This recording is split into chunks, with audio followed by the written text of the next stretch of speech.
Between the ages of 3 and 12 years old, you have so much more power than you realize. They're looking to you for leadership. They need it, they crave it, they want it. They just are drawn to a leader. Any advice for parents trying to be the cycle breakers? They've been trying the pleaser parent, and of course that doesn't work. It seems like it's nice, but it's actually mean. You're not holding your kids accountable to anything. You want them to have participation awards for doing nothing, stuff like that. It's ridiculous. You're not preparing them for life at all. Welcome to the BratBusters Parenting Podcast. My name's Lisa Bunnage. I'm a parenting coach. I'm a mom. I'm also a grandmother. And I'm Amy Bunnage, Lisa's daughter, and I handle the marketing and planning here at BratBusters. While I don't have kids, each episode will dive into parenting topics and Lisa will answer your questions. Let's get started. Okay, sweetie, what are we talking about today? So today's topic is parenting is a marathon, not a sprint. Oh, okay. Yes, that's very true. So I think the idea, and we kind of talked about this being something that you see come up a lot with parents, is wanting that short-term gain for long-term pain. Well, not wanting the long-term pain, I'm guessing, but they're really... They do the short-term gain because they want the long-term They're pain. super eger for that. Yeah. Well, they want results right away, and then they'll hire me and they'll say, well, they're still talking back to me. And it's like, we had one session. What do you want from me? All we're doing is we're setting you up as a leader initially, and then the kids will follow after. So you've got to learn the skills before you get the results. But parents sort of want to, they're always trying to fix the kids. I don't do that. I fix and teach you, and then you get the leadership skills and the kids will follow. But that takes time. You got to do the work first. Do you find that there's less work involved depending on certain age groups, or? I would say teenagers, it's very different with teenagers, the way we approach it. Of course, they're the hardest because you've had the most years of doing it the way you were doing it. So, and they are harder to change because like your relationship is harder to change because it's kind of ingrained. And when you do try and change it and you do try and be more receptive and connected to them, they're almost like, yeah, what do you want? They almost think you're after something. So they're more suspicious. They're smarter. They're older. They're more mature. They're thinking things out a little bit quicker, than the younger ones will. And what do you see these short-term solutions that parents are using? Threats. I'd say number one is threats. If you do that again, well, that's, you're just hoping they won't do it again. But you just didn't want to do the work in the first place. Like you've got to address, if they do something bad, you got to address it. You can't say, if you do that again, you're in big trouble, mister. So I would say threats are a real common one, short-term gain for long-term pain, because they think that they're trying to avoid doing anything right now, but you're making things way worse for down the road. I would rather do short-term pain for long-term gain because I'd rather invest in tomorrow. So you get rid of all those problems. So how do you approach that then? I forgot what I was talking about. Approach what? How would you approach, what is your approach then that is maybe a little bit more short well, if a kid does something naughty, I say, well, that was bad or that was naughty. So here's your consequence. For what age? 3 and above. And when they're under 3, then it's consistent corrective actions. You're not talking to them. You might just say no, and you remove that fun from them or them from the fun. Yeah. So it's really quick with toddlers, and you're not saying much. But with 3 and above, you use a behavior board, and it's written down. Rules are on there. So when they break a rule, you say, okay, here's your consequence. You go to the board first, and if you've got a board up, you want to go walk toward it. Okay. Should we get into the questions? Sure, I'd like to, because I don't quite know where we're going with all this, to be honest. You know I never know where we're going. So I'm curious. I'm curious what kind of questions you would have for this particular topic. I'm curious too now. Yeah, no, I'm curious because it's sort of it's not a specific topic. It's just more general idea or general sort of trajectory. I think that's also it, as well as these questions aren't specifically where the parents are trying to do those short-term gain for long-term pain. It's more just like, how would you approach each situation so that you're... You know what's funny is you got out that short-term gain for long-term pain, but then you couldn't get out the word each. I used up all my mental bandwidth. That is hard. I wish there was a better one. I always say that backwards. That's all I could do. Okay, enough of that silly stuff. We know where we're going with this. It's more general topics that are going to come up, but they will pertain to this particular podcast idea. Okay, time for reading out loud. Oh gosh. Okie dokie. The first question is Sarah from the United States. What's an appropriate consequence for bedtime battles? My almost 3-year-old is in a toddler bed and is constantly coming out of his room at bedtime. We've tried the silently walking him back hundreds of times, but it hasn't worked. We've tried taking away one book at a time. He has a lot in bed with him. And that worked for a little bit, but he's back to coming out constantly. Is it something he'll grow out of since he's on the younger side of being done with the crib and has little impulse control? Or should we try taking away other toys? Well, it's good that he can get out of bed because you want to keep walking them back. But maybe you're going back. You said you've done it hundreds of times and it doesn't work. I've worked with a lot of clients on this, and I have never heard of it not working. So I'm wondering what's different, what you're doing. So you walk them back slowly. They need to be able to get out of their bed and probably come down the hallway. So you're dragging it out. You might be standing in their room and then you keep putting them back 100 times. That's a game to them. But if they have to walk down the hall and then when you walk them back, you're not looking at them or talking to them. They're very bored. The whole idea is that you want to wait them out. You want to beat them at this game. You want them to get more. You want them to tire out before you do. But yeah, I can't remember a situation where it hasn't worked unless the parent was doing something different. Are you talking to him? Are you in his room? Do you walk too fast getting him back to bed? Do you try and tuck him in? I don't do that. Just one body part has to touch that mattress. So you might be spending too much time over his bed trying to get him in bed. Just walk him back, put him on the bed. When he's fallen asleep later, then you can tuck him in. Is your goal to make it as boring as possible? Oh, gosh, yes. No anger. You're not talking to him. You're not looking at him. You just keep walking him back to bed. Slowly. The slower you move, the calmer you look, and you always want to look calm when you're disciplining. If you move fast, you look angry. And plus, you're going to have to do it twice as much. Like, if you're going to have to walk him back 50 times being slow, it'll be 100 times going fast. So slow it down. Do you want to touch on the idea of the lots of books in bed and then taking away toys? Like, are those ever... Well, I can't imagine that working. I couldn't imagine. When she said that, I'm thinking, I started taking away books. I'm like, he doesn't care about that. Why would he care? So yeah, I wouldn't use that approach at all. Do you find that bedtime battles is a really great way for parents to get in their steps? I haven't used that approach, but yes, very good way. But there's slow steps. Well, you went off topic there. I know. Yeah, it is the longest I've ever heard of it going on for. And this kid was quite a bit older. I can't remember. I think he was about 8. And they went till 5 in the morning. And it was the longest I've ever heard. But the kid never got up again. It was like, that was it. That was the turning point when the parents started becoming the leaders. The kid knew it. The parents knew it. Changed everything. That is brutal. Yeah, 5 in the morning. We worked up to that, though. I didn't start that in the first week. We had to do some groundwork first, and then we did that. Okay, we'll go on to the next question. So Miriam from the United States. My son is a little over 2 years old. I'm wondering how I get him to listen. What corrective action should I use? He ignores me and tries repeating whatever he was already talking about and doesn't even try to listen to me. Well, he doesn't listen to you because I don't know what you're saying, though. I don't quite understand. That's too general. 2-year-olds don't generally listen, but they'll do what needs to be done if there's incentive enough. Like, I used to use the method. Well, now I'm kind of confused here. So I don't know what you're trying to get him to do, though. Here's what I would do. Let's say, as an example, you say to him, okay, we're going to go now, and you got to get his shoes on and get him out the door. So he ignores you and he keeps talking or doing whatever he's doing. That's when I take action. I say, okay, we're going now. If he doesn't listen to me, then I pick him up and I carry him out, put him in the car. I might have to fight to get him in that car seat. And then I might go back in for his shoes and then I'll put them on when we get where we're going. But yeah, you take action. Follow up your words with actions if he doesn't listen. Maybe we'll touch on this question because it's something that I see on your social media whenever you talk about that. What if they have a tantrum during that? Well, I'm still carrying. If you have to go, I'm putting them in the car seat. They're still I'm not talking to them or anything, though, but I'm still taking action if you have to go. If not, you just ignore the tantrum. Let them go. How do you approach tantrums? Oh, gosh. I don't know if I got the bandwidth to talk about that. Let me think. Okay. I got to spice it up. I find that we find our words of the day. We've both mentioned the word bandwidth. Have we? Word of the podcast is bandwidth. Bandwidth. There we go. It's a secret word today. So yeah, tantrums, you do ignore them, but there's a way of doing it. Now remember, tantrums are not bad behavior.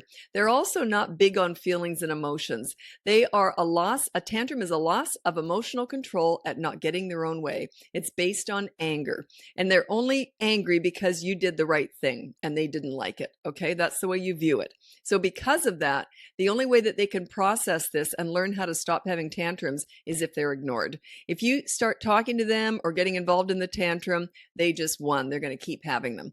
And you stand there and you want to look like you're waiting for a bus. It's important that you don't go on your phone or talk to someone. You're nearby, but you might be filing your nails or looking outside. You don't look at them or talk to them during the tantrum. As soon as they're finished, you say, oh, you all done? Do you want to go read a book, or do you want to get going now? Or in other words, it's all forgotten. If they start up again, ignore again. Okay. If they're getting physically violent, you hold on to them and you physically restrain them for maybe a few seconds. Let go. If they start up again, grab them again. You still don't look at them or talk to them. And what age is this? Oh, this is from about 16 to 18 months, so about a year and a half, up to 7. The only difference is when they get 8 and over, you don't physically restrain them if they're damaging property. It's only if they're hurting themselves or hurting someone else, because they're too big to hold and they might outpower you. It might get really ugly. So you never try and physically restrain a bigger kid, like an 8 or 9 or 10-year-old or older, unless they're hurting themselves or hurting someone else. But property, you got to take some hits, and you might even lose a TV or a door. And when they get older, they'll break TVs, they'll break doors, but you don't physically intervene. If they're able to do that stuff, you don't get between them and that door or that TV. It's a safety thing. It's a safety thing. Okay, we'll get into the next question. So we have Paige from the United States. My 4-year-old is acting out big time since her new brother was born 7 weeks ago. How can I help her feeling secure and not be so jealous? It just takes time. You can't fast track this stuff. It just takes time. Maybe while you're breastfeeding, if you are, when you're feeding the baby, you can have something for her. You can be playing a game with her. Make her part of that if possible, but it just takes time. Okay. Not all 4-year-olds do get jealous though. I'm wondering why. Why is it such a big deal to her? I'm just thinking now. I'd like to ask a couple of questions, but I can't. Anyway, so yeah, the fact that she's 4 and jealous, it's more 2 and 3 that you expect it. But 4 and above, they can usually understand that the baby takes up a lot of time. So I'm just wondering why. But anyway, so yeah, make sure that you do play with her, you connect with her. She might feel left out because all of a sudden you don't have as much time, and that's normal. She will adjust eventually, and you watch that baby like a hawk in case she gets aggressive towards it. Would you say the parent's bandwidth is different? I was going to use that, and I thought, no, that's carrying it a bit too far. Then you used it. Let's not be ridiculous. Let's not be too stupid here. Okay, so yeah, I would say just keep an eye on that baby. She'll eventually learn, but try and pull her in, like when you're feeding the baby. Try and play games with her. It can even just be I Spy or something simple. It doesn't have to be anything physical. Or sing songs or something. Okay, the next question is Isabella from the United States. Can you discuss when both parents are on the board with the parenting approach in theory, but one parent struggles to be consistent? Can one parent, the parent who is with the kids 99% of the time, be consistent, still result in a positive change? The children are 3.5 and an infant. It doesn't matter if you break the rules, so long as you're consistent and that you follow through with your consequences. So if the other parent isn't willing to follow through with the consequences, leave them off the board. It's better that the parent who isn't using the board isn't even on there then. So they don't have to be not breaking the rule, but they have to be following through with their consequence. So in other words, they have to be following the board. If not, take them off. Do you find, because just circling back to the topic of the episode, do you find that it does just take longer in those instances? Well, of course. Oh, not necessarily. As long as the other parent isn't undermining the leader, the one who's doing it right. So long as they're not undermining them and going against what they say, which is undermining, obviously. And but yeah, so long as they're not doing that, it's okay. They only need one leader. So how does that actually work? Because I guess I've never asked this question, but let's say the parent who's not on the board, let's say they're in the car and the kid breaks their rule. Maybe it's no swearing and they swore. Do they just get away with everything with that parent? If the other parent doesn't want to do it, yes, they do. Or they can report to the other parent. They can say, by the way, okay, I'm going to tell mom when we get home. And then let's say mom is the one who's following the board. And then you get home and you say, okay, mom, they broke the rule. Then mom follows through. So there's that That they're still supporting the other parent, but if they're not willing to even do that, then just let it go. The kids will learn that when they're with the one who doesn't do it, then they can get away with anything. But what'll happen is children naturally like themselves more when they're with the leader, because the leader brings out the best in them. They have the highest self-esteem when they're with the leader. So they tend to lean more into that anyway. Eventually, it takes time. But yes, they do definitely, they're more drawn to the leader because the leader's the one that makes them feel good. They don't feel good when they're being naughty. They feel awful. Okay. We have Nicole from Australia. So kids are 6 and 8. You say focus on the good kid. Do you mean ignore the child throwing the tantrum and focus on your other child who is behaving? Or ignore the tantrum and focus on the good behavior of the kid? Also, my parent thinks we need to be tougher with the consequences. Packing the dishwasher is not enough and they need to do it for 15 minutes, not within 15 minutes. And he threatens to throw or give away their toys, which sets them off more. That was such a good question because it could be misconstrued if you don't follow me very often. It's that you deal with bad behavior and then you focus on the good kid. That's the same kid we're talking about. You're ignoring their bad behavior, or you're dealing with their bad behavior, but then you're focused on the good kid, the same kid though. But that could be taken the wrong way if you haven't watched me for a while. So you deal with bad behavior, then you ignore that kid completely and go and focus on the other kid that's a good one. It's not like Timmy that. And Sarah. Timmy. It's the same kid. It's just you deal with bad behavior, then you focus on the good in that kid. Sorry, I live downtown. I got a siren going on. Just let it go. Don't edit that out. That's okay. I won't. Also, the idea though of the partner thinks that the consequences need to be tougher. Well,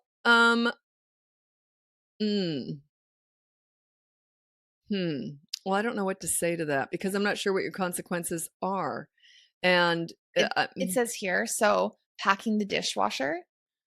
Oh, no, that's fine. That's fine. The basic idea with this is on the behavior board, kids have 2 consequences. Parents only have 1. More sirens coming up. Just a second. We'll just leave it in. This is city life. Okay, so the kids have 2 consequences. The first one is a positive action, and the second one is a negative deprivation. I've kind of already explained why it doesn't have to be that hard. It's a positive action. It's a good deed.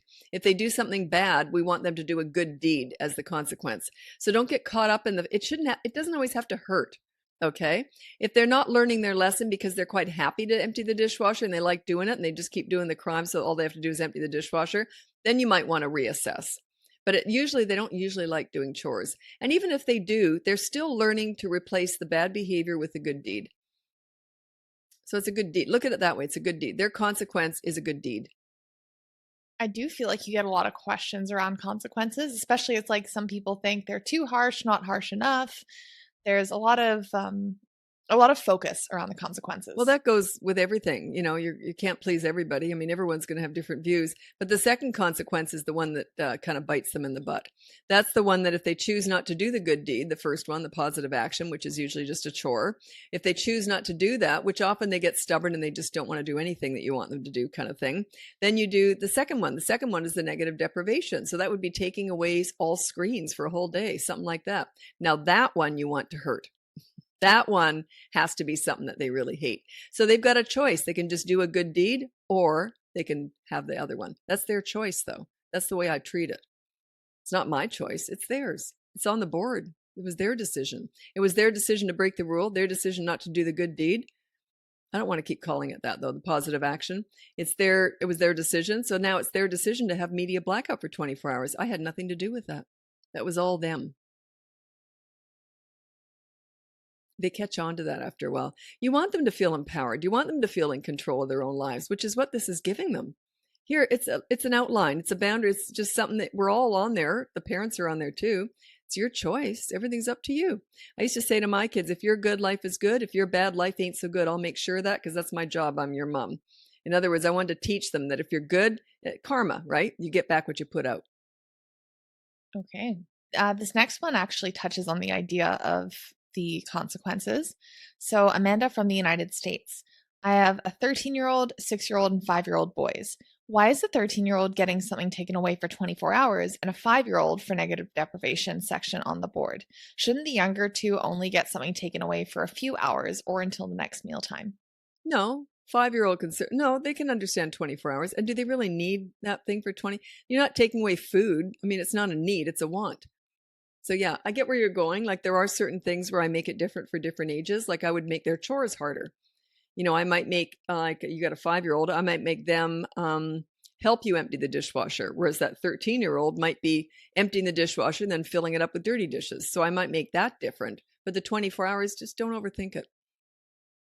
24 hours is fine. Plus, a lot of little kids don't have screen time that often anyway. So 24 hours might just cover the half hour they get a day, right? And Okay. plus, usually the older kids get more screen time, so it means more anyway. Okay, we have Jenny from the United States. I'm a mom of a 5-year-old and a 3-year-old. I would love a podcast on being a cycle breaker. I feel like the gentle parenting is very popular right now because most people my age, I'm 36, were raised by parents who used to shame and silent treatment for discipline. Most of my peers mention how they want to parent the complete opposite, hence gentle parenting or passive parenting. I feel like your method is the perfect balance of showing respect, empathy, and kindness while also being firm with boundaries and leadership. Any advice for parents trying to be the cycle breakers? Most of us are people pleasers and are overwhelmed, nervous to repeat the same patterns. Yeah, well, that's the pendulum swinging from one extreme to the other. I'm in the middle there. I'm the leader. I don't do authority. I don't do the pleaser style. So I'm more the leader. I lead by example. I'm accountable too. And I'm very, very, very consistent. My kids knew 100% exactly how I was going to react to anything. So why would they act out if they knew 100% mom would come in with a consequence? 100, you want to back me up with that? Yeah, it just didn't feel like, I don't know. Like, I mean, we made mistakes, don't get me wrong. Mistakes are different than bad behavior, though. Like, yeah, none of us are perfect, but they weren't malicious or naughty or mean kids in any way. That, like, they knew I would have taken care of business. So they never got away with anything that was really bad ever. They never did anything really bad because they knew that mom would take care of business. And they wanted me to. They felt good about themselves. They had high self-esteem because they were proud of who they were. They weren't being cheeky or anything. You're not doing your kids any favor by trying to please them all the time, because then they're just going to be self-entitled snowflakes with mental health issues when they're adults. I think it's a total disaster. And the old-fashioned authority way, my way or the highway, you do as I say, not as I do. I totally disagree with that, by the way, because I want a leader sets an example, right? So, but the authority is not a horrible way to parent, in that it turns out some pretty good kids. But the problem is they will rebel in the teen years if they have it in them, because they've got that authority to rebel against. They can't rebel against a leader. There's nothing to rebel against. We're a team. We're working together here. And I'm accountable too. So they can't rebel against a leader. Yeah, I mean, I can only say, like, I'm a millennial. I'm just a few years younger than you, Jenny, but I'll say I can only speak from my own experience, and I'm not a mom yet, but I feel like I'll raise my kids very similar to how I was raised personally. Like I felt like it was a good balance between that of like I felt like I didn't want to uh it's not even like I didn't want to disappoint you, but it's just like You didn't want to disappoint yourself. You had high self-esteem. You would have yeah. been embarrassed. And I think that's what it is. It wouldn't feel good to be cheeky or mean or anything. It just wouldn't have felt bad. It just would have felt wrong. Yeah, I do definitely see pendulum swinging though, where Yeah, overcorrecting. Yeah, yeah. And I don't want to go too into other methods, but there are the old-fashioned authority, the newfangled pleaser, are the two that I'm up against. And if you're going to err on one side, err toward the authority, for sure. They've got a better chance of turning out good. I think that's also important to note is that you don't look into other specific I methods. never So do. I really don't know what else is out there other than what my clients tell me they've tried and hasn't worked. And they almost all talk about how their parents were authorities and they don't want that. So they've been trying the pleaser parent, and of course that doesn't work. So it's way worse than the authority. Way worse. It seems like it's nice, but it's actually mean. You're not holding your kids accountable to anything. You want them to have participation awards for doing nothing, stuff like that. It's ridiculous. You're not preparing them for life at all. It's horrible. I think if people are just finding your videos though for the first time, like they land on a tantrum video, they might be like, "Whoa, this is way too intense for me." Possibly, where would you recommend that people start? Well, I don't mind that they don't like me right away. I think that they keep watching to go, what the heck's wrong with this I old get bat? that, but I I know we're very different. I know you want to sort of make everything nice. It's not my style. I would say, look at the pool story. The pool story sums up my whole idea of how you treat children. I don't let anything go. I deal with bad behavior, but boy, my focus is making them feel good. That is always my goal. If I'm shaming or blaming children, I'm doing it wrong. Well, you can blame them, I guess, making them accountable, but I don't talk about bad behavior. I deal with it and then I move on. So the pool story, if you just Google BratBusters pool story, it'll come up. It's thousands of videos on that. I just can't tell it again. I can't. Don't make me. It's, oh God, I've told it thousands of times. I literally think I'd self-destruct if I had to say that again. Anyway, it's a really good summary of how I view how you should treat children because they want to feel good. They don't want to feel bad. If they're doing bad, they feel bad. If they're doing good, they feel good. And vice versa. If they feel good, they do good. If they feel bad, they do bad. So that's why I want them to feel good when they're with me. That's how I get the best behavior out of kids, teenagers. I know how to get respect. I know how to give it to get it. I know how to make them feel good about themselves. I think that's also why you talk, or I would hope as well that the content feels maybe it's leaning a little bit more towards connecting with kids, because that's something that we've tried to put an emphasis on in the last little bit is. Well, discipline is necessary, but I'll tell you, once you're a leader, you won't be disciplining because why would they act out with a leader? They just don't. So that's why I don't talk a lot about my own kids. I learned most of what I've learned through working with hundreds of other kids and teenagers who did push me, who weren't used to having a leader. But they all want, crave, and need a leader. It makes them feel good, makes them feel safe. So, but connecting is the most important thing. Is when you're connected with kids in their world, they kind of want to please you. They kind of want to, you make them feel good and they want to be with you and they want to please you. And then when they're teenagers, you want them to have enough confidence. They kind of just do the right thing because they feel good about themselves. You don't want them to want to please you when they're teenagers. You want them more to be pleased with themselves. But they wouldn't want to disappoint you either because they look up to you. You've been a good friend and a mentor to them. Okay, should we go on to the next question? Sure. So we have Claire from Canada. You regularly highlight your behavior board and consequences, but when you address types of consequences, we need more. For those kids either too young or who rarely get media access, limiting this is not effective. Our daughter is 4 and is not bothered by any consequence, i.e., princess dresses put away for X number of days. And the only thing that she was ever sad about losing was her books before bed, which we didn't see as an appropriate consequence as it's something we deeply want to foster in our home. Help us with consequences for the kids who are always just saying, okay, no big deal. Thanks so much. Okay, so let's address a couple things here. You're right. I don't take away love, which is reading books in bed, but you can take away the favorite. You can read less stories. You can say, okay, we're not going to read your favorite one tonight, but we'll read the others. Or if that favorite one is really a favorite and that you do it every single night, then I would still read that one. So I never take away love. But as far as consequences are, there's something that I don't like to advertise a lot because a lot of parents want to start there. But if you really have nothing to take away, with a consequence, like the second one, the first one's always a chore. It's just a good deed. So don't get caught up in that. That doesn't matter as much. But the second one is the one that you take away if they won't do the first consequence. So you can invent leverage. What I mean by that is, let's say they did something bad and then they didn't do the first consequence and you didn't have anything to take away. Okay. Nothing that they would care about. So you say to them, okay, so you didn't do the chore. So here's what's going to happen. We were going to surprise you by going to the arcade tonight or wherever they love to go, right? We were going to surprise you with a trip to the arcade tonight, but now because you didn't do that chore after you broke the rule, now we're not going. And then say, do you understand? So you were never going to go anyway. But what you can do is if you have multiple kids, you say, Dad's just going to take your little sister, little brother there, and you're going to stay home with me. Okay. They hate that. They not only are they missing out, but their siblings are getting to go. So you're taking away something that you never even were going to do, but now you've got to take the other kids or whatever. So then the next day, the problem that the parents get into with this is that the kids will say, if I'm good tomorrow, can I go then? You go, no, it was going to be a surprise. You do not owe them that. A lot of parents get into that please their parent style where they try and please them all the time. You do not owe them that.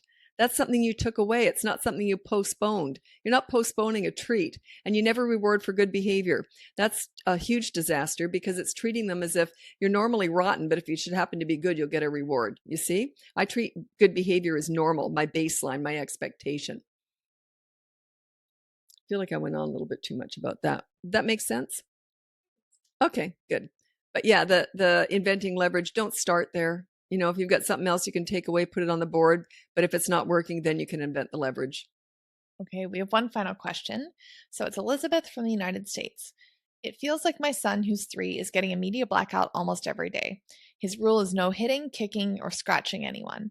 I did the positive consequence of doing something nice for whoever he hurt. So, for example, if he hits his sister, cleaning up the play area without her help, or if he hits me, doing a chore. But he kept doing it, so I decided to go straight to media blackout if he hurts anyone. I'm implementing the other aspects of leadership parenting, like connecting, following through, ignoring tantrums and whining, holding myself accountable for my bad behavior. My weakest point is still micromanaging and nagging, but I more so do that with my daughter, and I am actively working on it. I feel like I'm not quite a leader yet, given the fact that my son still hits maybe every other day, and my daughter still has attitude towards me. I've been following your methods for a couple of months now. I'm not giving up, but just frustrated with myself. Any words of advice, or do I just keep chugging along? I think keep chugging along, but maybe you're showing anger and frustration or disappointment. That will set you back. You can't show any emotion when you're disciplining. Plus, he keeps hitting. I would fuss over his victim a bit more, too. Like whenever he hits his little sister, I would pick her up and maybe play with her a little bit. He doesn't like that. But also then make sure that you revert back to connecting and playing with him. You don't discuss the bad behavior, but you can make it look like, oh, poor her. So you're rewarding her when she gets hit. It's a bit of an extra message. It can also build resentment towards her. So you don't do too much of that. But then you say, okay, now let's all play a game. So yeah, I don't know what's missing there. You should be seeing results after a couple of months. So I don't know what's missing. You must still be showing anger, disappointment, or frustration, potentially, or you're not playing with him enough. Does he do it to get attention because he's not getting enough otherwise? Most parents answer this way, oh, he gets plenty of attention. So it's usually something else. It's often your anger or frustration that gets in the way, your emotions. Potentially, I'm not sure there. Okay, that was everything. That was okay, I forgot what it is. Expecting the expectations. It's the idea that it's a marathon. It is a marathon. It usually takes 3 to 6 weeks before you start to see any real results, and before you see any real change in your leadership and that you feel like you've just got it. 3 to 6 months, because it is all you. It's not your kids' behavior that we're after here. It's your leadership that we're after. You lead, they will follow. Their behavior will follow. And their behavior between the ages of 3 and 12 years old is a direct result of your parenting. Toddlers are just kind of crazy anyway, and teens will be a little bit more off on their own. But between the ages of 3 and 12 years old, you have so much more power than you realize. They're looking to you for leadership. They need it. They crave it. They want it. They won't ask for it usually, but they don't know that they need it, but they do, and they crave it. They are just drawn to a leader, like flies, like moths to a light. They just are drawn to a leader. You look at a really good coach who's got like little league or whatever, kids are all over that coach because they crave leadership. The kids who have leaders at home are not as likely to crawl all over that leader and be, you know what I mean? They've already got leaders at home. So that's a bit of a tell for me too. I'll often see that when I'm watching, games with kids, and the kids who are really trying to please that leader because maybe the parents aren't a leader and they're desperate for a leader. They just are. They love it. Anyway, I think that's it for now. And thanks so much for listening, and happy parenting. Bye now. Thanks for tuning in. If you're ready to dive deeper, check out BratBusters.com to learn more about the behavior board, parenting courses, and private one-on-one coaching with Lisa. If you've enjoyed the show so far, we'd love it if you could take a moment to follow, rate, and review us on your favorite podcast platform. Your feedback helps us reach more parents just like you. The information provided in this podcast is for general informational purposes only and is not intended as a substitute for professional advice. Lisa is a parenting coach, mom, and grandmother. She is not a licensed psychologist or counselor. Her services do not replace the care of psychologists or other healthcare professionals. For a full disclaimer, please visit BratBusters.com/disclaimer.